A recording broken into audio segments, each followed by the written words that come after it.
Sud Radio, Osez investir, Thomas Binet. Que faire de votre argent comme tous les dimanches sur Sud Radio avec Thomas Binet au programme aujourd'hui? Eh bien, on va parler des biens locatifs. Est-ce qu'il faut se séparer de ces biens avant 70 ans? Est-ce une si bonne idée que cela? On va essayer d'y répondre. Et faut-il investir également en résidence senior? Nous sommes avec Julien Bay, directeur général de Domitis Invest. C'est une société de conseil en investissement en résidence senior. Et puis avec Guy Marty, on va se poser une question. Le mot patrimoine, ça correspond à quoi? Effectivement, c'est parti. Sud Radio, Osez investir, le conseil de la semaine. Thomas, cette semaine, on se pose une question cruciale pour de nombreux épargnants. Faut-il, oui ou non, se séparer de ses biens locatifs avant 70 ans? Oui, mais c'est une vraie question en fait, que beaucoup de personnes se posent en arrivant à cet âge fatidique de 70 ans. À partir d'un certain âge, la gestion d'un patrimoine immobilier devient souvent plus contraignante, surtout pour une personne seule, après la perte d'un conjoint. De plus, du point de vue de la transmission, il est beaucoup plus simple de partager des actifs financiers comme ceux placés dans une assurance vie plutôt que des biens immobiliers. Alors, en anticipant cette transition, avant de 70 ans, on simplifie non seulement la gestion, mais aussi la transmission. Effectivement. Alors, pourquoi spécifiquement avant 70 ans, Thomas? Et puis, surtout, qu'est-ce qui change après cet âge? À part la voix, manifestement. Oui, c'est ça. Aujourd'hui, c'est un peu compliqué. C'est une question de fiscalité. Lorsqu'on place ces fonds dans un contrat d'assurance vie avant 70 ans, les avantages fiscaux sont bien plus intéressants. Par exemple, les versements effectués avant cet âge bénéficient d'un régime fiscal très favorable en matière de transmission. Vendre ses biens locatifs avant 70 ans permet donc de placer les fonds dans un cadre plus avantageux, tout en simplifiant la gestion quotidienne du patrimoine. Bon, alors si je vous ai bien compris, Thomas, on vend ses biens immobiliers, on place l'argent en assurance vie. Ça fait une double stratégie de simplification et d'optimisation, c'est ça? Exactement, Jean-Marie. Cela permet de programmer des rachats partiels pour obtenir un complément de revenus sans la complexité de la gestion locative. Et en plus, cela se fait dans un cadre fiscal privilégié, ce qui est beaucoup plus avantageux que de continuer à percevoir des revenus fonciers. Bon, écoutez, c'est très bien tout ça, on va en reparler, j'imagine. Allez, tout de suite, on accueille votre invité. Haussmann Executive Search, leader du recrutement sur les métiers de la finance et de l'immobilier, présente Sud Radio, Osez investir, l'invité. L'invité, Thomas, c'est Julien Bay, notre invité que nous accueillons avec plaisir sur Sud Radio. Bonjour. Merci pour votre accueil. Directeur général de Domitis Invest, société de conseil en investissement en résidence service senior, qu'on connaît bien d'ailleurs sur Sud Radio. Vous êtes l'invité de Thomas Binet. Julien Bay, la population vieillit, ça c'est un fait indiscutable. Faut-il investir dans cet immobilier destiné à nos aînés? On va essayer d'y répondre avec vous dans un instant, mais avant toute chose, il faut quand même qu'on précise ce qu'est une résidence-service pour seniors. Je vais vous laisser nous en parler dans un instant. Ce n'est pas un EHPAD, déjà on peut quand même commencer par dire ça, un établissement d'hébergement pour personnes âgées dépendantes, parce qu'il y avait eu un livre en 2022 qui s'appelait Les Fossoyeurs, qui avait mis en lumière un scandale, celui du groupe Orpea. Il ne faut pas faire l'amalgame, on est bien d'accord? Oui, tout à fait. En fait, il faut bien différencier les résidences-services seniors des EHPAD, même s'il ne faut pas les opposer pour autant. Les résidences-services seniors sont des ensembles immobiliers qui proposent de véritables logements dans lesquels le résident va vivre de façon autonome dans son chez-soi. Et ces résidences, ces ensembles immobiliers vont proposer tout un ensemble de services pour lui permettre de se maintenir à domicile en autonomie et de continuer à bien vieillir à travers des services d'accueil, de conciergerie, d'animation, de restauration et d'aide à l'autonomie à domicile à proprement dit. Ce qui veut donc dire que les résidences seniors ne s'adresse pas à des seniors dépendants. Oui, on parle ici de seniors du 4e âge qui ne sont pas dépendants, mais qui sont fragilisés par leur avancée en âge et qui ne peuvent plus rester autonomes dans leur chez eux traditionnel. Alors, 4e âge, vous le dites, c'est 75-85 ans. Si on essaye de mettre des bandes d'âge, oui, à partir de 75 ans, on commence à basculer dans une forme de fragilité, liée principalement à l'isolement. L'isolement parce que le proche est parti, parce que dans le quartier, on est un peu isolé en termes de dynamique, on va dire. Et nous, si on doit raisonner par rapport à l'âge moyen d'entrée dans nos résidences, on est entre 81 et 82 ans. Donc ils sont principalement des femmes aussi. Et ça, c'est l'autre tendance, c'est que je crois qu'aujourd'hui, on est à un seuil de quasiment 7 résidents sur 10. 70% sont des femmes qui vivent seules. D'accord. Alors, quel prix moyen d'une chambre pour l'occupant? Qu'on se rende compte de l'intérieur, comment ça fonctionne. Alors, si je peux juste me permettre de vous reprendre C'est pas une chambre, c'est un appartement. Un appartement, pardon, oui. Et ça fait vraiment la grande différence, ne serait-ce qu'avec les EHPAD. Oui. Et aujourd'hui, c'est difficile de parler d'un prix moyen, puisque ça va dépendre beaucoup de la consommation des services que le résident va faire.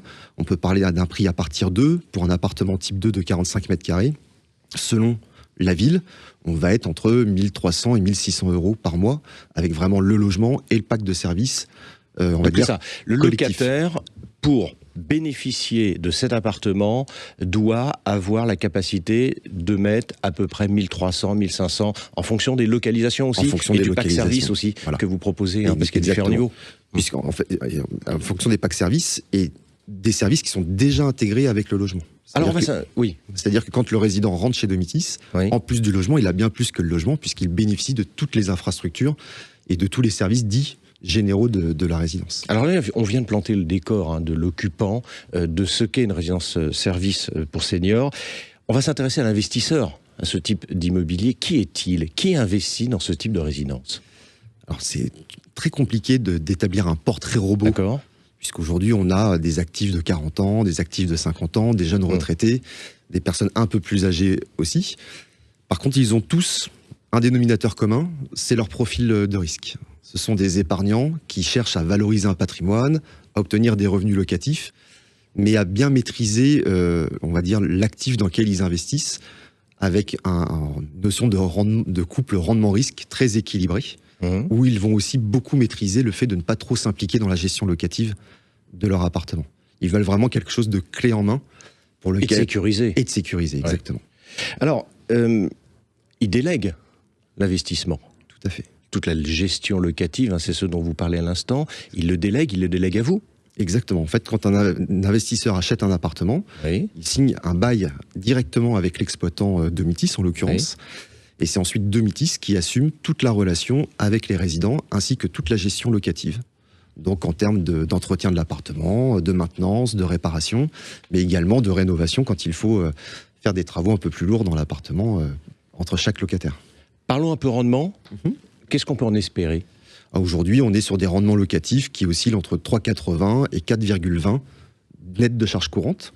Ça veut donc dire que, mis à part la taxe foncière et les impôts locaux en règle générale, le loyer qui est versé à l'investisseur est net de charges, notamment de copropriété courante. Alors, on dit souvent, on entend souvent, on va voir si c'est une vérité, vous allez nous le dire dans un instant, que c'est invendable, souvent, à l'issue, pour l'investisseur en raison de charges locatives importantes. Vous confirmez, vous infirmez cette légende urbaine?